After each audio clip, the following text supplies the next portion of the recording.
Vejam, eu sei que eu estou falando isso e muitos de vocês estão abismados porque nunca ouviram uma pregação desse jeito. E que desesperada, sim, porque a nossa sociedade é desesperada, procura a felicidade aqui na terra e não encontra. Para nós, isso pode parecer espantoso. É porque a nossa sociedade é muito devassa, é muito corrompida com o sexo. Após ter deixado muitos católicos em profundo silêncio e provocado uma enorme reflexão entre os fiéis, Padre Paulo Ricardo faz um alerta que poucos padres tiveram coragem de fazer, que surpreendeu até mesmo aqueles que já acompanhavam suas pregações há muitos anos. Se muitos imaginavam que seria apenas mais uma homilia como tantas outras, bastaram poucos minutos para uma de suas afirmações chamasse a atenção de todos. O que ele disse fez muita gente repensar escolhas, atitudes e até mesmo a forma como vinha vivendo a própria fé dentro do casamento. Mas o que será que o Padre Paulo Ricardo falou que impactou não somente quem estava presente, mas também milhares de pessoas que assistiram depois? Fique aí que você vai saber já já, logo após a vinheta. Salve Maria Imaculada e viva Cristo Rei. Saudações a todos, que a paz de nosso Deus esteja com todos vocês. É um imenso prazer ter vocês aqui no canal e eu já peço a sua colaboração para que a mensagem que eu estou transmitindo alcance mais pessoas. Deixe seu like aí que é muito importante, não vai te custar nada, e se na hora do like aparecer hypar, clica nele também para que esse vídeo possa ser mais impulsionado. Inscreva-se no canal e ative o sininho das notificações para não perder os próximos vídeos, ok? Após uma pregação que está emocionando e inquietando milhares de católicos, Padre Paulo Ricardo faz uma reflexão profunda e conta uma história que poucos esperavam ouvir e acaba trazendo à tona uma realidade que tem levado muitas famílias a examinarem a própria consciência diante de Deus. Acompanhe comigo e veja até o final essa emocionante homilia que fez muitos casais ficarem de queixo caído. Deus não nos quis religiosos porque Ele nos colocou nesse mundo para gerar eleitos para o céu. Vejam, é importante que você saiba disso. Por quê? Porque nós estamos numa sociedade com uma mentalidade contrária à vida. Um casal tem um filho. Quando tem o segundo filho, a família inteira já começa a pressionar e a dizer: parou, né? Agora chega. 2 já tá bom, né? Por quê? Porque filho dá trabalho. Como que você vai conseguir pagar plano de saúde para muitos filhos? Como que você vai conseguir pagar escola particular para muitos filhos? Como que você vai conseguir sustentar um padrão de vida materialmente elevado se você tiver muitos filhos? Só que você tem que entender o seguinte, meus irmãos. Vocês têm que entender o seguinte: um casal cristão não tem filhos numerosos por causa deste mundo. Um casal cristão tem filhos numerosos porque sabe que está gerando filhos para o céu. A nossa finalidade é povoar o céu. Essa mentalidade de que o importante é o padrão de vida aqui na terra, esse argumento vale para quem é materialista. Para quem é materialista e só tem esse mundo, e só tem a vida aqui, e só tem a felicidade aqui, porque depois da morte não tem nada, então essa lógica funciona.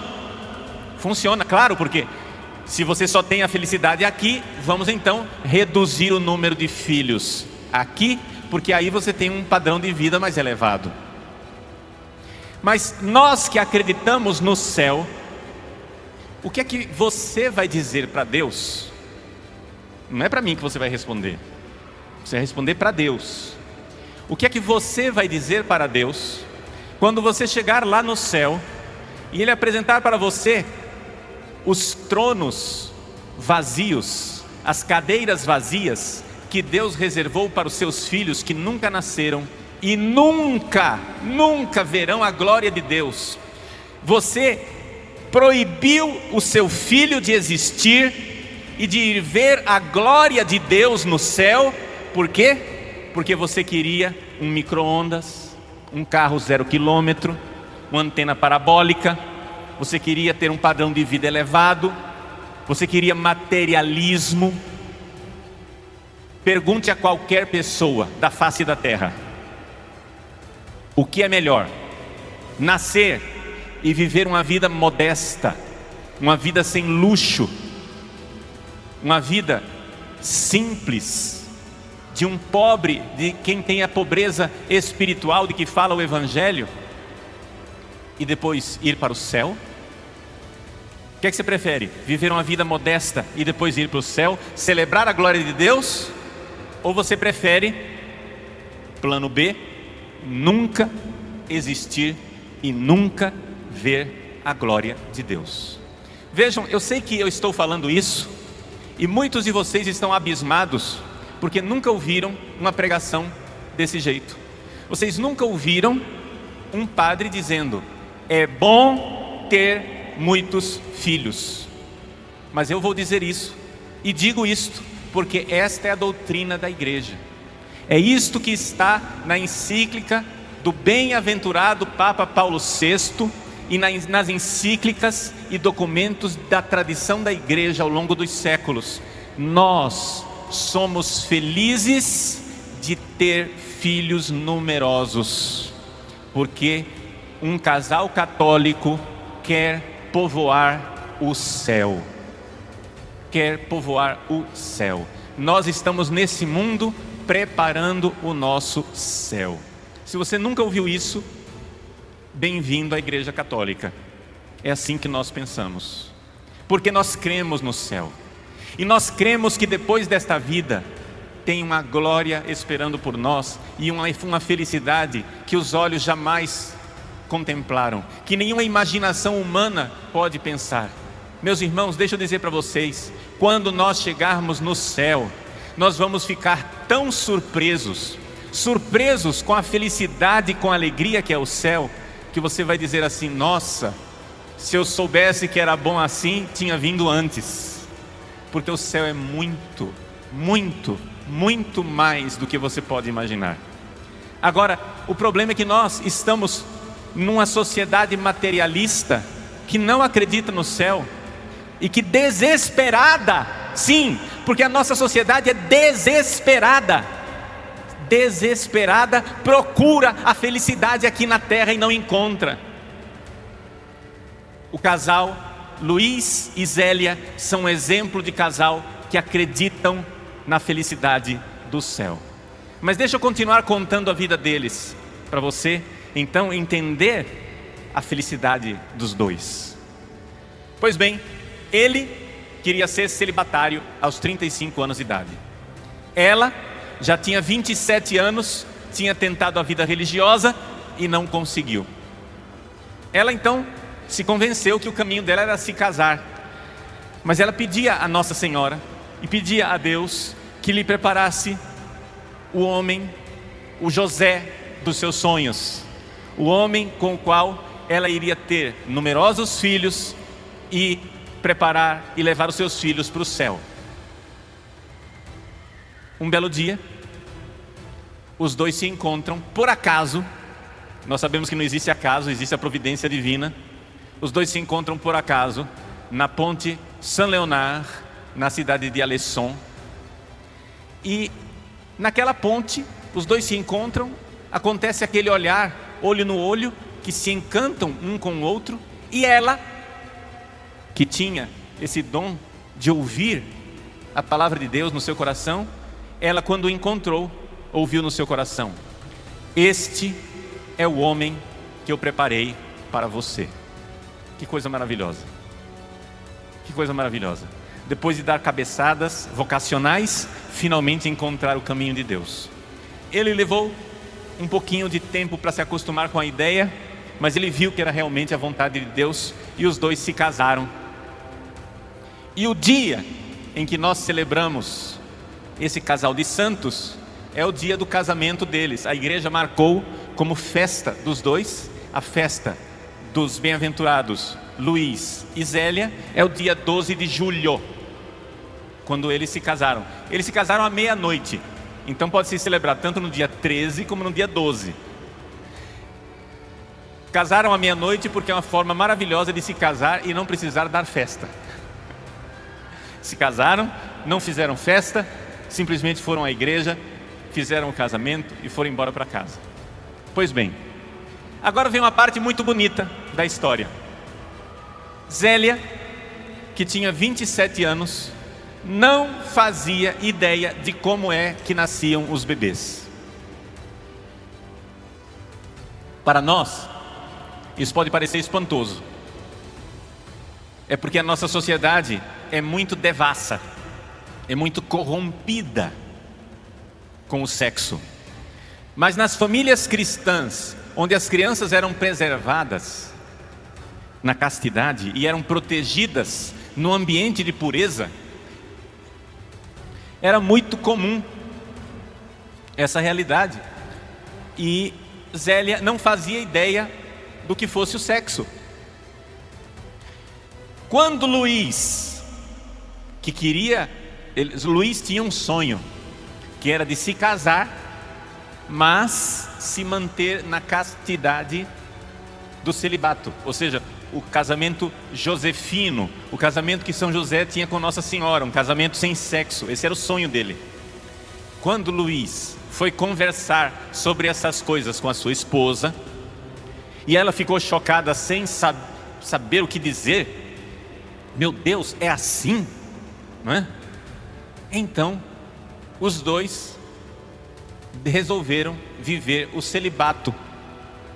E viveram durante 10 meses, casados, ambos virgens, sem consumar o matrimônio, porque queriam oferecer a sua virgindade a Deus. Era o sonho dela na infância, de querer ser religiosa. Era o sonho dele, de ser celibatário. Então os dois queriam se manter no celibato, queriam se manter na virgindade.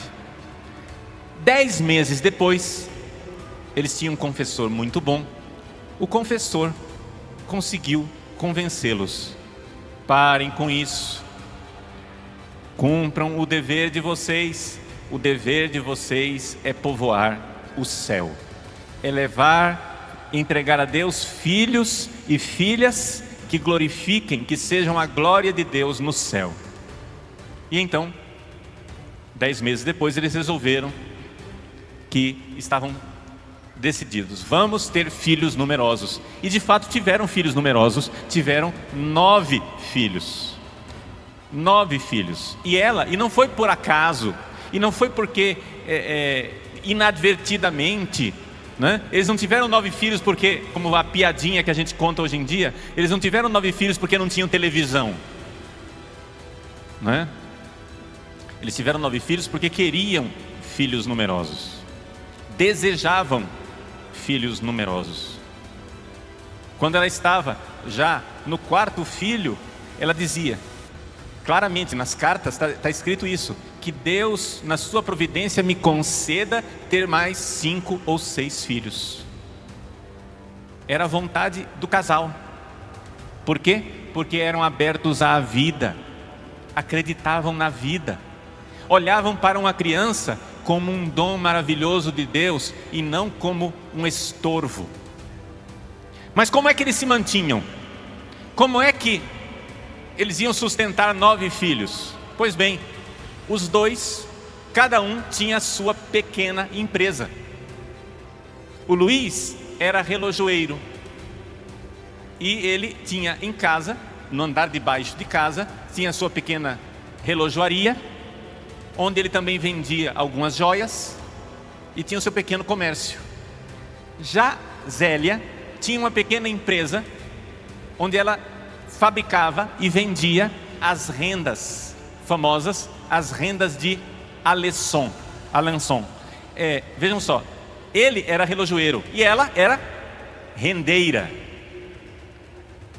A mãe de Santa Teresinha era mulher rendeira.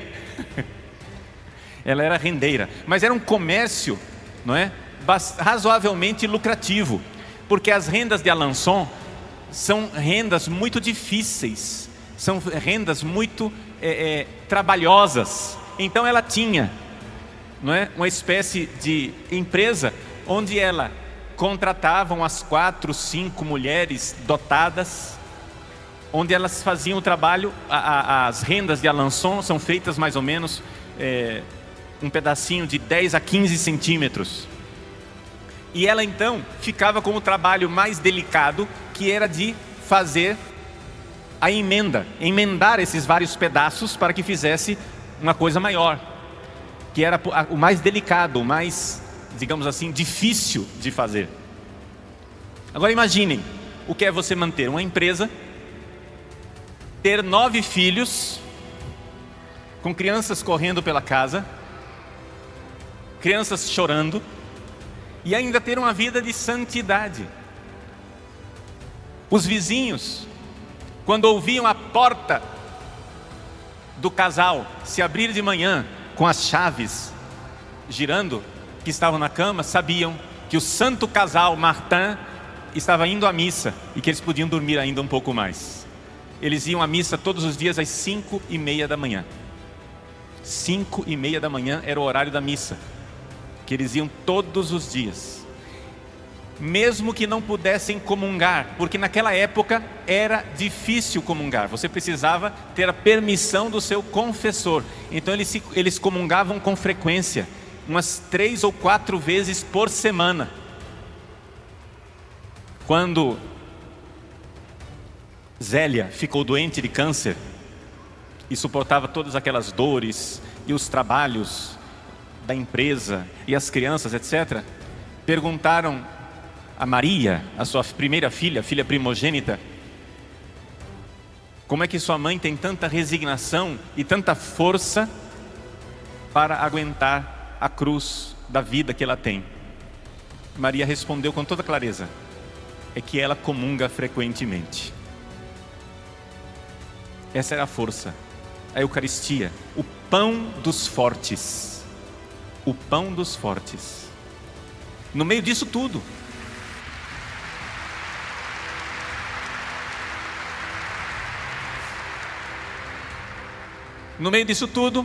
a empresa de Zélia começou a ser mais lucrativa do que a empresa do Luís. E dando um passo ousado para a época, o que é que eles fizeram? O Luís fechou a sua empresa e começou a trabalhar na empresa da mulher. Então ela era o sustento da casa e o marido colaborava fazendo as vendas, porque antes ela terceirizava as vendas, ela fazia a produção e entregava as vendas para outros. Dali para frente, Luís começou a fazer viagens para vender aquelas rendas. Ele ia a Paris, ele ia a outros lugares de trem para então pegar as encomendas, não é? Entregar encomendas e pegar outras encomendas, e assim foi sendo sustentada a família Martin com uma empresa familiar, onde a grande empresária era a mulher. Num passo, digamos assim, bastante ousado para a época. Que beleza saber disso, não é? E ver a harmonia dos dois e como os dois se amavam. Não pensem que era um casal assim, um monge e uma monja que faziam sexo e não sentiam nada um pelo outro. Não. A gente vê nas cartas, quando o Luís tinha que se ausentar para fazer negócios, ela escrevia para ele: desde que você partiu, eu me sinto como um peixe fora d'água. Longe de você, eu não consigo viver.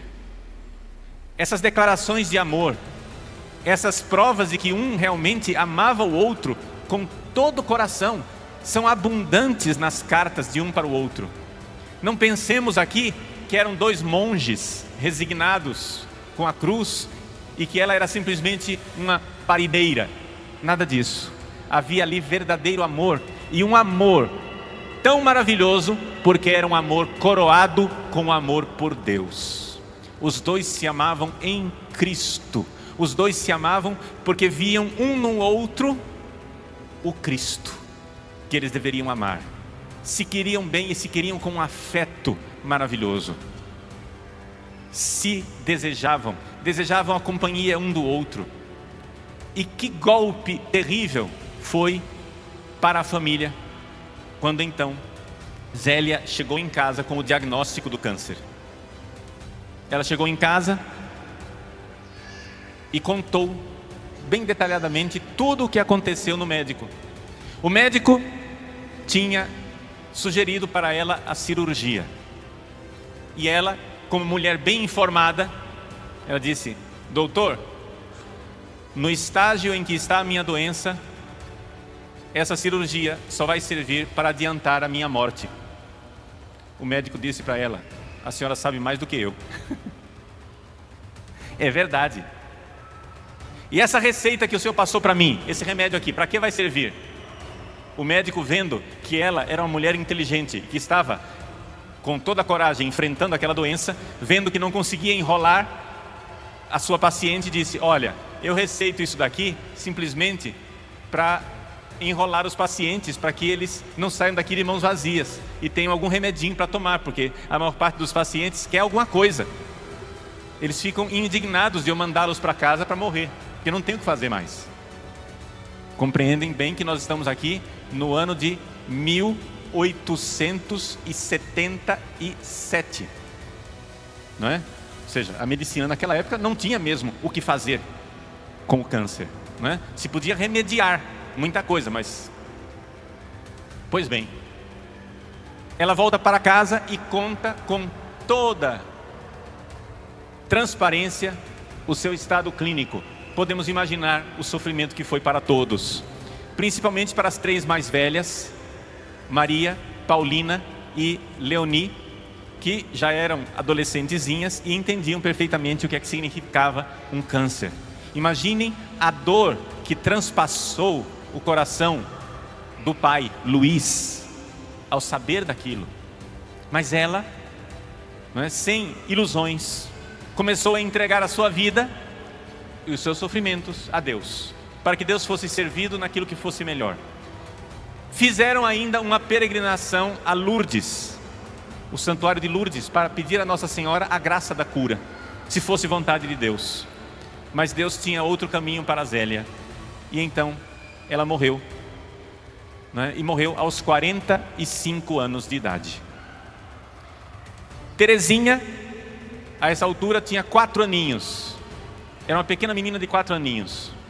E já se via a santidade na menina. Quando Zélia estava grávida de Terezinha, e estava grávida já com câncer de mama, Zélia cantava na gravidez. E ela conta, numa de suas cartas, ela diz assim: olha, eu vou contar para você, porque você acredita em mim. Se eu contar para outras pessoas, ninguém vai acreditar.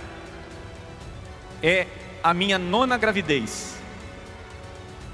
Eu sempre cantei para os meus filhos na minha barriga cantigas de ninar, músicas religiosas de Nossa Senhora. Mas eu sinto que esta é diferente. Quando eu canto, ela também canta na minha barriga. Como que ela sabia isso? Isso aí é somente a percepção de uma mãe. Mas ela sentia que a criança cantava com ela, que a criança reagia dentro dela com a alegria de poder cantar. Era Santa Terezinha. Era Santa Terezinha no ventre da mãe. Quando Terezinha nasce, novamente acontece o drama. O drama da doença. Terezinha, ainda bebê, começa a dar sinais de que ficou doente e que vai morrer como seus irmãozinhos morreram. Ela então vai, entrega Terezinha para a ama de leite que deveria amamentá-la, vai para o andar de cima, se ajoelha e reza a São José, pedindo que a sua filhinha seja poupada. É evidente que Terezinha já estava batizada. Terezinha nasceu no dia 2 de janeiro e foi batizada no dia 4 de janeiro, 2 dias depois. Os bons pais cristãos, como o índice de mortalidade infantil era muito grande naquela época, se apressavam, não é, de levar o filho para batizar o quanto antes. Pois bem, Terezinha então mamou, começou a mamar, ficaram alegres de ver que ela reagiu, começou a mamar, e ela mamou tanto, mamou durante 1 hora, de repente, fechou os olhos e parecia ter morrido. Começaram a procurar sinais de vida, respiração, parecia morta. Todos começaram a chorar, achando que Terezinha estava morta. Alguns minutos depois, Terezinha começa a sorrir, reage, e então, depois vai ser toda a história de Terezinha. O que nos interessa é o relacionamento de Terezinha com os seus pais, porque nós estamos contando a vida dos pais. Um belo dia, a mãe, que havia catequizado a sua pequena filhinha, de 3 para 4 anos de idade, e tinha dito para ela: minha filha, a grande felicidade que nós esperamos é a felicidade do céu. E mamãe, um dia vai para o céu. Papai, um dia vai para o céu. E você também vai para o céu um dia. E Terezinha perguntou: mas o que é que precisa para ir para o céu? Né? Para ir para o céu. Ela disse: o que precisa para ir para o céu é morrer. Então Terezinha começa a rezar e diz: oh Deus, que minha mamãe morra logo, para ela poder ir para o céu. Oração simples e ingênua de uma criança que acredita na felicidade do céu. Terezinha foi logo repreendida pelas pessoas que estavam ao redor. Que é isso, menina? Isso não se pede, isso não se diz. Ela não estava entendendo. Mas como? Me disseram que é tão bom ir para o céu, então que mamãe morra logo, porque eu amo muito mamãe. Bom, o fato é que realmente, não por causa desta oração, mas porque já estava nos desígnios de Deus e ela já estava doente, Zélia faleceu. E no dia do falecimento, no dia do enterro, do sepultamento de Zélia, que morreu no dia 28 de agosto de 1877, Terezinha então escolhe como sua mãe adotiva Paulina, a segunda mais velha. E ela então começa a viver na sua família, até que começa então o martírio do pai Luís. Em que consistiu o martírio de Luís? Ele já havia entregue para Deus 4 filhos que tinham morrido. Já tinha entregue para Deus a sua mulher, que tinha morrido. Agora chegou a hora de ele ver partir as suas filhas, uma por uma, para a vida religiosa. Ele não foi chamado à vida religiosa, mas as suas 5 filhas sobreviventes foram religiosas. 4 carmelitas e uma visitandina, a congregação fundada por São Francisco de Sales. Congregação, inclusive, a qual pertencia a tia materna que tinha sido religiosa. Pois bem, primeiro veio a vez de Paulina, a segunda mais velha. Depois veio Maria.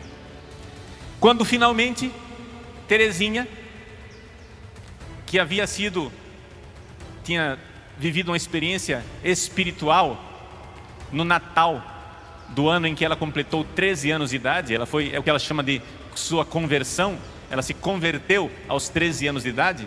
Terezinha então decide no Natal ser carmelita também. Só que ela escondeu isso do pai, porque ela precisava amadurecer a ideia. 6 meses depois, no dia de Pentecostes, quando ela tinha de 14 para 15 anos de idade, no dia 13 de maio, o pai dela estava rezando sozinho no jardim. Só para vocês entenderem, o Luís Martin, ele era muito amigo da natureza. Ele inclusive gostava muito de pescar. Os amigos dele colocaram um apelido nele de Martim Pescador, que é um passarinho, né? Martim Pescador, porque o sobrenome dele era Martim, né? Então era Martin Pêcheur, o Martim Pescador. E ele gostava de pescar, gostava da natureza.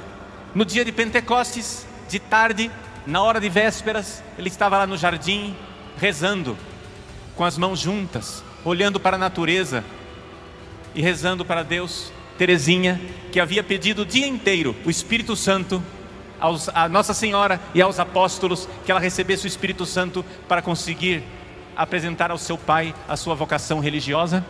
Teresinha chegou para ele, já com os olhos lacrimejando. Ele disse: o que é que há com a minha pequena rainha, a minha rainhazinha? E ela então conta para ele que sente a vocação para o Carmelo, para ser carmelita, como as suas 2 outras irmãs que já tinham entrado. Luís olha para ela e diz: filha, acho que é muito cedo para você decidir isso. Você só tem 14 anos. Ela então defendeu a sua causa com tanta sabedoria que o pai, então, ao ouvir o que ela disse, simplesmente disse assim: vamos então agradecer a Deus que está me honrando com o sacrifício de mais uma filha que eu irei entregar a Ele. E assim foi a santidade desse homem. E as filhas compararam o seu pai com Abraão. Luís Martim era o Abraão dos tempos modernos. Por quê? Porque ele havia entregue o seu Isaac, não uma vez, 5 vezes. Depois a Leonie entra para as Clarissas, sem refletir muito. Depois ela, por causa de saúde, ela não aguenta a vida de penitência das Clarissas e sai, mas decide então ser visitandina. Entra na visitação de Caen. Lá, também por causa da saúde, ela tem que sair mais uma vez. Mas o nosso São Luís Martin diz: olha, eu estou vendo que a Leônia vai terminar voltando para as visitandinas, porque ela tem realmente vocação, é só a saúde que está atrapalhando. Aliás, abre parênteses, de todas as irmãs, além de Teresinha, Leônia é a única que está em processo de beatificação. É a serva de Deus, né? Serva de Deus, Leônia. Pois bem,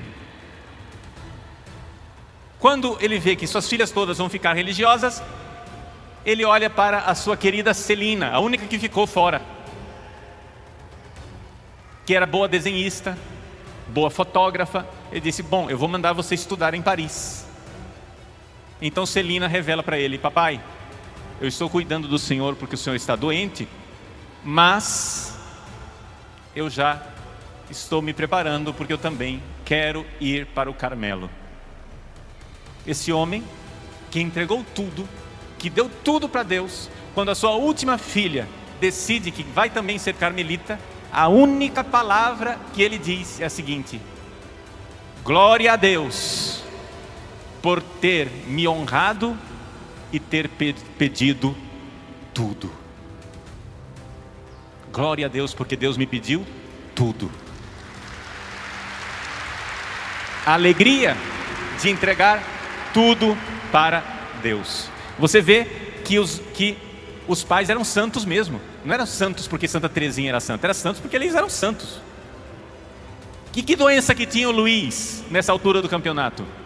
Ele teve um derrame cerebral que começou a ter uma espécie de paralisia. Ele teve uma paralisia de um dos lados, estava com dificuldade, se recuperando, teve derrames.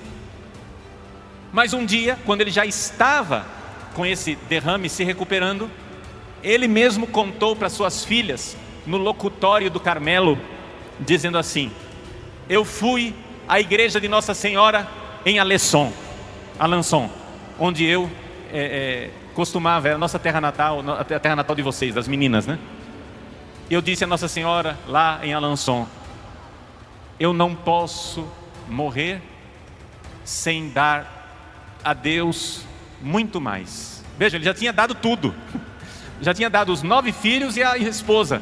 Ele diz: eu quero dar a Deus muito mais, e pedi a Nossa Senhora que me recebesse como holocausto de amor.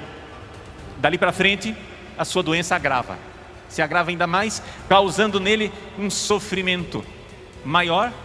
E ele não somente teve esses derrames cerebrais, mas teve também algum problema no cérebro, que se coloca como sendo arteriosclerose.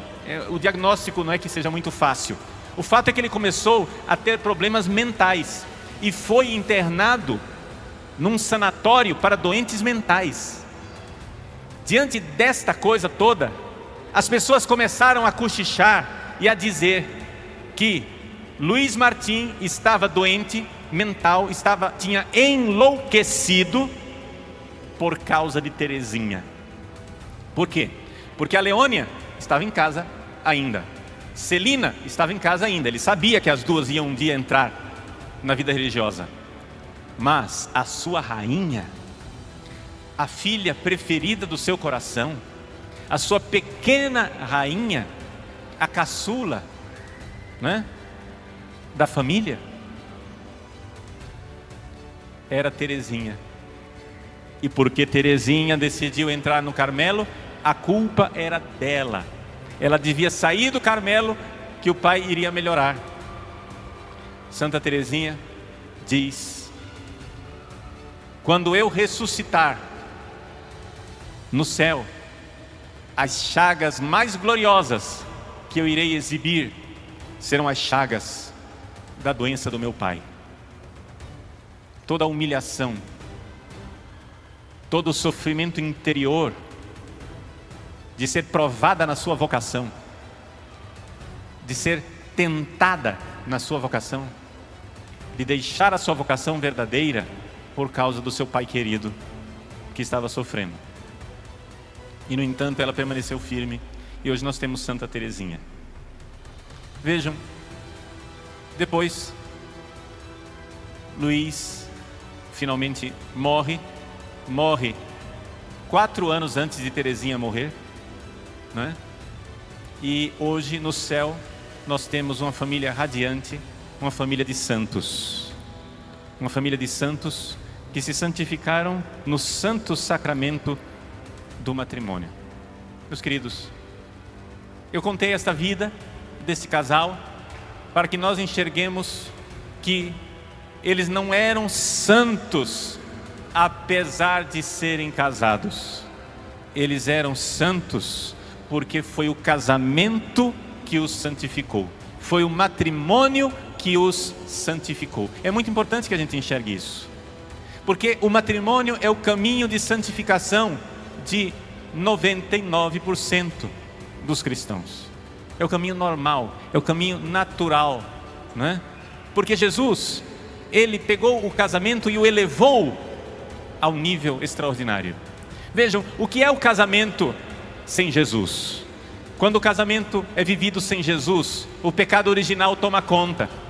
Ciúmes, possessividade, intrigas, agressões, infelicidade, depressão. Mas Jesus pegou essa instituição que por causa do pecado original é tão atacada pelo demônio, e ele levou o matrimônio ao nível de sacramento, de tal forma que com a graça do sacramento do matrimônio, a mulher pode se aproximar do seu marido como se aproximaria do Santíssimo Sacramento. Por quê? Porque São Paulo nos diz na carta aos Efésios que o mistério da união entre um homem e a mulher é o mistério da união de Cristo com a igreja. Quando você se aproxima da sua mulher, do seu esposo, você deve se aproximar assim. Como é que você se comporta quando está na fila da comunhão para receber Jesus? Você vai com raiva? Você vai com cobranças? Você vai resmungando? Você vai xingando? Não, é impensável. Como é que você entra na sua casa? Quando você abrir a porta da sua casa, abra a porta da sua casa como você abriria a porta do sacrário. Você vai para se encontrar com Jesus. Jesus na sua esposa, Jesus no seu marido. É Jesus no santo matrimônio. Se você começar a amá-los assim, você será santo. É assim, meus irmãos. É assim que acontece a santidade pelo matrimônio. É assim que nós nos entregamos a Deus pelo santo matrimônio. Se aproxime com doação total. Se aproxime na entrega. E então você vai ver que Jesus vai dar ao seu casamento um vinho novo, do mesmo jeito que ele deu ao casamento de Caná. Quando as pessoas se casam com um vinho velho, o vinho do amor meramente humano. Mas só com o passar do tempo, acaba esse vinho do amor meramente humano. O sentimento desaparece. É a hora de você rezar. É a hora de você pedir. A oração é a água que você vai colocando nas talhas e vai enchendo essas talhas com água para que Jesus transforme essa água num vinho novo, num amor por Deus. Então se aproxime do seu marido, se aproxime da sua esposa, como você se aproximaria de Jesus, como fazia o casal Martim, Santa Zélia, São Luís. Veja na sua família o Cristo que você vai servir e amar, e então desaparecerá toda miséria, porque a cruz da família se transformará em ressurreição, porque você vai agradecer cada sofrimento, dizendo: Jesus, que alegria, que felicidade de poder sofrer por você, Jesus. Que alegria de poder amar você, Jesus, na minha família, de amar e nunca desistir de amar, porque é assim que nós precisamos nos comportar, é assim que nós precisamos ser, e assim a família, o matrimônio, será um caminho de santidade. Que Deus abençoe a cada um de vocês. Pois bem, meus irmãos, vendo essa pregação me fez refletir sobre algo muito sério que vem acontecendo com os casais na Igreja Católica, que talvez muitos ainda não perceberam, que uma das armas mais perigosas do diabo é tentar principalmente a mulher com relação ao medo e à insegurança. Quantas mulheres hoje não querem ter filhos por não querer abandonar seu trabalho, mesmo quando a renda do marido supre todas as necessidades da casa? Mas infelizmente muitas ainda não se perguntaram de onde surgiu esse medo e essa insegurança de se abandonar na providência de Deus. E aqui eu quero deixar bem claro que cada família tem sua realidade, mas você já se perguntou como seria a sua vida se você tivesse mais filhos? Meus irmãos, precisamos tirar essas ideologias malucas que querem acabar com a família, e se hoje você tem medo, faça como os pais de Santa Teresinha. Tenha uma vida de oração, busque os sacramentos e se lance naquilo que Deus quer para sua vida. E se você é devoto de Santa Teresinha, escreva aqui nos comentários: minha vocação é o amor. E se você já se lançou e vive a providência de Deus na sua vida, então deixe aqui seu testemunho. Afinal de contas, sua vida pode transformar outras através de sua história. Não esqueça também de dar o seu like, e se aparecer o botão de hypar, clica nele também e compartilhe esse vídeo com seus parentes e amigos para que mais pessoas conheçam nossa fé católica. Eu vou ficando por aqui, até o próximo vídeo e que viva Cristo Rei!